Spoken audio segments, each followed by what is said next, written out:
ഏറ്റവും സന്തോഷകരമായ ഒരു കാര്യം എന്ന് പറയുന്നത്, ഞാൻ ഇതിനു മുന്നേ ആ സിനിമയ്ക്ക് മുന്നേ ആയിട്ട് ഞാൻ ദിലീപേട്ടനുമായിട്ട് എനിക്ക് യാതൊരുവിധ അടുപ്പമില്ല. വേറൊന്നുമല്ല, എനിക്ക് അദ്ദേഹത്തോട് ഒരുമിച്ച് വർക്ക് ചെയ്യാനുള്ള അവസരം കിട്ടിയിട്ടില്ല. പക്ഷേ നമ്മൾ ഈ കുട്ടിക്കാലം മുതൽ കണ്ട് ചിരിച്ച് അത്രയും ഇഷ്ടപ്പെട്ടു വരുന്നൊരു നടൻ എന്നുള്ള നിലയ്ക്ക് എനിക്ക് ഭയങ്കര ടെൻഷനായിരുന്നു അദ്ദേഹത്തിൻ്റെ അടുത്തേക്ക് ചെല്ലാനും.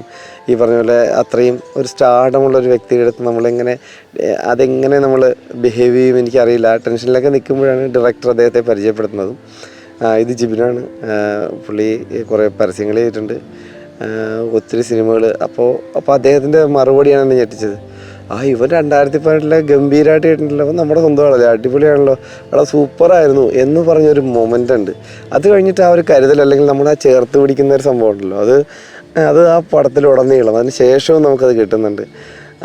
അതൊരു ഭയങ്കര ഒരു ഇതായിരുന്നു. കാര്യം എൻ്റെ ഓരോ ഇതായിട്ട് എടുത്ത് പറഞ്ഞു. ആ പരസ്യങ്ങളുടെയും ആ ഫോൺ പേയുടെ പരസ്യത്തെ പറ്റിയും അതിൻ്റെ സംഭവങ്ങൾ എന്തൊക്കെയാണെന്ന് ചോദിച്ചു. പിന്നെ അദ്ദേഹം അത് കണ്ടിട്ട് അത് ഭയങ്കര ഇഷ്ടപ്പെട്ടു. ഇതിൻ്റെ കാസ്റ്റിങ്ങിൽ ഞാനുണ്ട് എന്ന് പറഞ്ഞപ്പോൾ പുള്ളിക്ക് പുള്ളി വരട്ടെ, നല്ലതായിരിക്കും, രസമായിരിക്കും എന്നൊക്കെ പറഞ്ഞ് ആ ഒരു സപ്പോർട്ടൊക്കെ ഭയങ്കര സംഭവമായിരുന്നു. ഒരിക്കലും ജീവിതത്തിൽ ചിന്തിച്ചിട്ടില്ല. നമ്മൾ കണ്ട് വളർന്ന അത്രയും ഔന്നത്യത്തിൽ നിൽക്കുന്നൊരു വ്യക്തി നമ്മളെ ചേർത്ത് പിടിച്ച് ഓരോ ഷോട്ടും അതിനുശേഷം നമ്മൾ ചെയ്യുമ്പോഴും കൂടെ നിന്നിട്ട് അതങ്ങനെ കൊള്ളാട്ടോ, നമുക്ക് കിട്ടുന്ന ഒരു പ്രോത്സാഹനമൊക്കെ അത് ഭയങ്കര ഒരു സംഭവമായിരുന്നു. അത് മറക്കാനാവാത്തൊരു സംഭവമായിരുന്നു. തങ്കമണിയിലാണ് ആദ്യമായിട്ട് അങ്ങനെ ഒരു ബന്ധം ഉണ്ടാക്കാൻ പറ്റിയത്.